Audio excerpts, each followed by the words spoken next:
दोस्तों, अगर आप एटीएम कार्ड यूज करते हैं ऑनलाइन शॉपिंग करने के लिए तो यह वीडियो आपके लिए ही है। आज मैं आपको बताने जा रही हूँ कैसे बिना ओटीपी के ट्रांजैक्शन सक्सेसफुल हो जाते हैं। आपके मोबाइल पर कोई ओटीपी नहीं आता है और पैसे अकाउंट से डेबिट हो जाते हैं। तो दोस्तों, मैं हूँ सीए गीतांजलि और आइए मेरे साथ अपने यूट्यूब चैनल सरल इन्वेस्टमेंट पर और जानिए कैसे आपके अकाउंट से आपकी मर्जी के बिना आपका पैसा चला जाता है दूसरों के पास।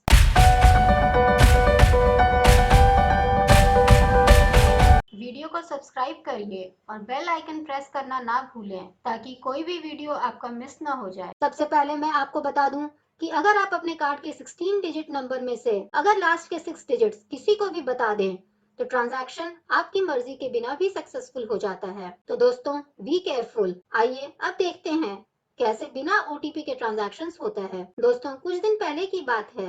मेरी एक सहेली ने ऑनलाइन शॉपिंग की और पेमेंट कार्ड के थ्रू की। उसका सामान नेक्स्ट डे डिलीवर हो गया। कुछ समय बाद उसके पास एक कॉल आती है कि उसने जो शॉपिंग की थी उसके अगेंस्ट उसे एक लकी ड्रॉ के लिए सिलेक्ट किया गया है और उसे 10,000 रुपए का कैश प्राइज मिलेगा। वह उतावली हो गई और प्राइज मनी लेने के लिए उसने पूछा कि उसे क्या करना होगा। फोन पर उसने बताया कि जिस कार्ड से उसने पेमेंट की है पैसे उसी कार्ड से उसके अकाउंट में आ जाएंगे। सिर्फ उसे उस कार्ड का लास्ट का 6 डिजिट्स बताना है और कुछ नेसेसरी डिटेल्स वेरीफाई करनी है। उसने सोचा कि लास्ट के 6 डिजिट बताने से कोई फ्रॉड तो नहीं होगा और उसने अपने सारे डिटेल्स बता दिए। 6 डिजिट बताते ही कुछ मिनटों के बाद उसके कार्ड में से 2 पेमेंट हो गए 15-15 हजार के और यह पैसे किसी अकाउंट में ट्रांसफर नहीं हुए थे बल्कि ऑनलाइन शॉपिंग हुई। अब यह पैसे जिससे शॉपिंग हुई थी वो पैसे वापस हासिल करना बहुत मुश्किल होता है। इसके चांसेस ना के बराबर होते हैं। तो दोस्तों, आइए देखते हैं कि बिना ओटीपी के सिर्फ लास्ट के 6 डिजिट से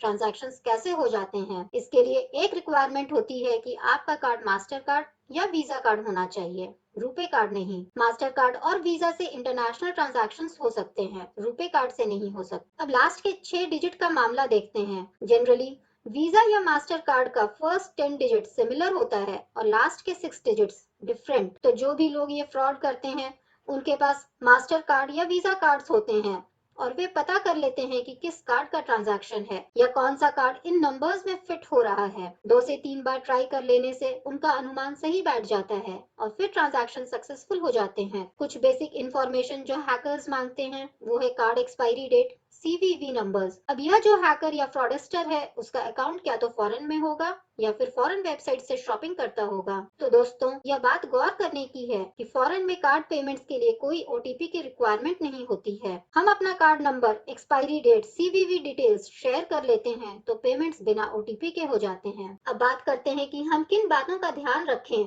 कि इन फ्रॉड से बच सकें। पहला तो कि आपको कोई भी कॉल आए और आपको इनाम या लॉटरी के लिए बोले तो आप उनसे सावधान रहें। दूसरा, कार्ड को ब्लॉक करने के लिए इमीडिएट कॉल करें और वो फोन नंबर मोबाइल में सेव करके रखें। तीसरा, एटीएम कार्ड किसी को भी ना दिखाएं। और चौथा, अगर आपका एटीएम कार्ड वीजा या मास्टर कार्ड है तो बैंक जा करके उसका इंटरनेशनल ट्रांजैक्शन बंद करवाएं। तो दोस्तों, अगर आपको मेरा यह वीडियो पसंद आया है तो आप इसे लाइक करें